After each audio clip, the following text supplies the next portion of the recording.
Good morning, I'm Storm Tracker meteorologist Fred Campagna, and here's a screencast update on Hurricane Bill. Get the map straightened out here and get a look at the storm right now. The storm is showing winds of 115 miles per hour according to the Hurricane Center, but that might actually be a little bit on the high side considering that the storm has been weakening over the last 12 to 15 hours. It has been impacted by quite a bit of dry air working in from the south and from the west, and also a little bit of wind shear involved as well. So the storm is over very warm water right now and it's trying to hold together. There's not a very well defined eye with this storm at this point. So Hurricane Bill, not as strong as he was forecast to be at this stage of the game. Remember, yesterday's forecast had Bill approaching Category 4 status at this point, and right now this storm is a Category 3 and barely a Category 3 at that. Again, the Hurricane Center saying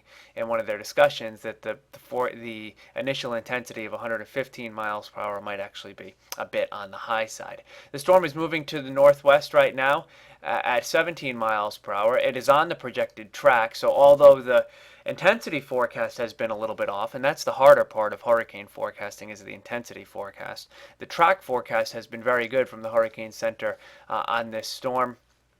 Moves to the northwest and a gradual turn to the north, and then eventually taking a turn to the northeast once it passes Cape Hatteras as it gets caught up in the westerlies.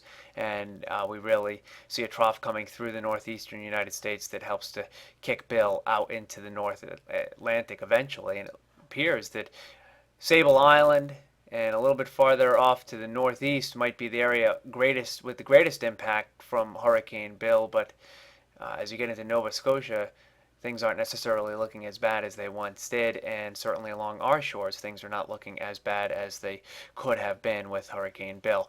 The forecast by 2 o'clock on Sunday morning has the storm off our south coast by a pretty good distance. We'll zoom in and get a look at it here, get some of the cities that you recognize on the map, and the storm would be about 250 miles southeast of Nantucket and a solid 350 miles southeast of Providence. And from that distance, I think we would only see fringe effects on Nantucket, maybe a brief period of gusty wind and some locally heavy downpours. And in Providence, there probably won't be any direct effects from Hurricane Bill if the storm follows this track late Saturday night and early Sunday, and then the storm continues to race off to the northeast. You see these lines on here indicating the wind field of over 39 miles per hour, and for the most part that wind field is all over the open ocean, a little close to Nantucket, so it's possible that you get some brief gusty winds on Nantucket on Sunday morning if the storm follows this track.